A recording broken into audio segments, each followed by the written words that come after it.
Bonjour à tous, on se retrouve pour le quintet de vendredi, direction l'hippodrome de Paris-Vincennes pour le traditionnel quintet en nocturne. Prix ERA qui est à l'étude en réunion 1 course 4, départ 20h15, parcours de tenue, 2 devant, 12 aux 25 mètres. Alors ça veut dire que les chevaux qui avaient un soi-disant bel engagement devant, l'engagement il est moins bon et vice-versa pour ceux qui rendent la distance. Merci à toutes les personnes qui like, merci pour vos commentaires ici ou ailleurs ou même en DM de soutien. N'hésitez pas à vous abonner à la chaîne YouTube, c'est gratuit, et de laisser vos sélections, vos avis sur le quintet du jour en toute sérénité dans le forum des commentaires.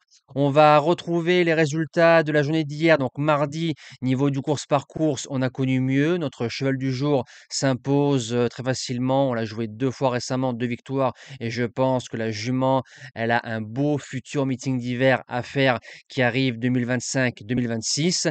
Concernant l'arrivée du quintet, Grey Fighter qui s'impose, que j'avais pas gardé.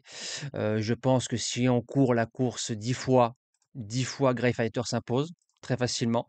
Ensuite, on a Vol d'argent qui fait sa valeur que j'avais gardé. Bittersweet qui était le remplaçant du numéro 9 Silver Buckle. Alors pour ceux qui me préviennent, regardez en premier dans le message en épinglé tout en haut du forum des commentaires où vous avez la présentation du quintet. Ça sert un peu de fil rouge pour la communauté. S'il n'y a rien écrit, c'est que je ne suis pas au courant. Merci de me prévenir. En quatrième position, le 3 Astrologie, qui était la base gagnante. Décevant, parce qu'en fait, il a le dos du numéro 1 qui a voulu partir de loin. Alors, est-ce qu'on s'est pas trompé de combat en essayant de le suivre et ça nous a coûté un peu dans les 150 derniers mètres?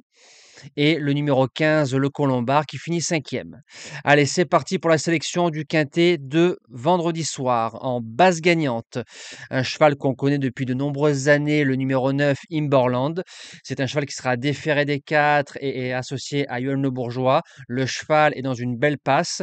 Le driver l'a amené au poteau dans un lot inférieur à Anguin très facilement 11-4 parcours de vitesse. Début septembre, dans le prix du Mont-Saint-Michel, quatrième quintet de référence, il a raté son départ et j'ai envie de vous dire qu'il a rendu 5, 10, peut-être 15 mètres. Derrière, à Lyon, il fait deuxième de Indice d'argent qui s'impose vendredi soir dans un quintet. Les lignes sont bonnes, il y a les 7 ans, mais comme c'est un cheval maintenant qui peut aller devant et que Johan sait tirer du train des chevaux, si le driver arrive à prendre la corde en plaine ou à Joinville, il peut le faire ensuite de bout en bout. En deuxième base, le 12 Yalto d'Ertals.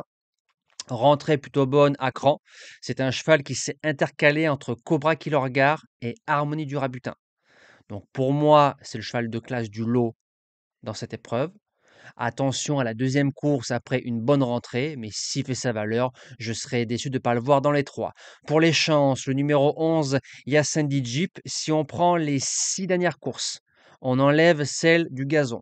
Sur les 5 courses qu'il a courues, Anguin, Vincennes, deuxième, troisième, cinquième, troisième, troisième.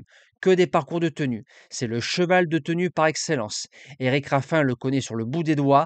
C'est pas un gagneur, mais pour tout ce qui est base, multi 2 sur 4 et même un simple, on peut le faire en simple. C'est un cheval qui décevrait en sortant des 4 premiers. En quatrième position, le numéro 7, Intouchable. Le cheval a fait une belle rentrée à Châteaubriand, attelé. Derrière, c'était moins bien. Il fait les 2 spécialités. C'est pas un cheval qui a les moyens de tourner autour des autres, mais comme il y a des bons taxis avec lui aux 25 mètres et la science de Mathieu Abrivard, pour une place, ça peut coller. En cinquième position, le numéro 2, Hilton Dioulé, plaqué des 4 comme sa deuxième place à Reims entre 2 5 ans, qui sont Keraldo et Kotki, 2 chevaux qu'on va retrouver cet hiver dans des bons prix de série. Derrière, il fait troisième parcours de vitesse face à des Européens dont le gagnant qui a répété ensuite. Comme ils sont que 2 devant, voilà, il faudra peut-être un peu pas trop démarrer, attendre les chevaux et avoir un bon parcours, mais c'est possible qu'ils terminent dans la bonne combinaison. En sixième position, le 13 Furioso Flini. À 10 ans, il a encore de beaux restes. Quand on claque 10-2 parcours de vitesse, c'est plutôt bien. Je rappelle que c'est les chronos de Ready Cash et de Royal Dream il y a 10 ou 12 ans en arrière. C'est un cheval qui a marché 12-8 2007 entre Cobra Killer Gar et Bitcoin Dark. Donc ça colle quand on fait le papier. En septième position, le 10 Hollywood Dubois. C'est un amour de cheval. Gazon, sable, attelé, monté. Il dit jamais non.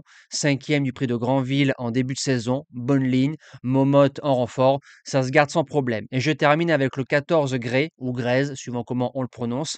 Engagement bon, au gain forcément. Entraînement en forme. C'est un 9 ans qui affronte les 7 ans. Alors c'est vrai qu'on l'a plus vu au trot monté lors de ses dernières sorties, mais les troisièmes sur ce parcours-là, derrière Yacendi Jeep et Gaman Mae, qui ont touché en dernière minute Gaman Mae aux bases gagnantes avec Johan. Il rendait la distance. C'est un cheval, voilà, pareil, bien drivé, bon parcours. Il peut faire 4-5 dans ce solo. Nous, on se dit à demain pour le quintet de Caen. On retrouvera encore les trotteurs du côté de la Normandie sur l'hippodrome de la Prairie. Passez un bon vendredi soir et un bon futur week-end.